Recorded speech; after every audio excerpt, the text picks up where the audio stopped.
மனிதர்களுடைய எண்ணத்தை மாற்றி அமைக்கக்கூடிய வீரனாக நான் இருக்கிறேன். இன்னைக்கு ஒரு மனிதனுடைய எண்ணம், ஒருத்தன் தற்கொலை பண்ணிக்கிறான்னு வைங்க, அவனுடைய எண்ணம். ஒருத்தன் மனித வெடிகுண்டாக மாறுகிறான் என்றால் அது அவனுடைய எண்ணம் கிடையாது, இன்னொருத்தன் மோட்டிவேட் பண்ணுறான்.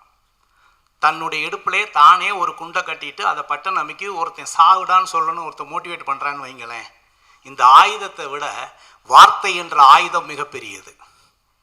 உன் உயிரை நீ மாய்த்துக்கொள் என்று அவனையே மனித வெடிகுண்டாக மாற்றக்கூடிய சக்தி நம்முடைய வார்த்தைக்கு இருக்குது, நம்மளுடைய மோட்டிவேஷனுக்கு இருக்குது. இந்த உலகமே அதில் தான் இருக்குது. நீங்கள் எவ்வளோ பேராக இருந்தாலும் சரி, பெரிய படை வச்சிருக்கிறதா இருந்தாலும் சரி, இயக்கமாக இருந்தாலும் சரி, மோர் தென் ஆயுதத்தை விட வார்த்தைக்கு அதிக சக்தி உண்டு.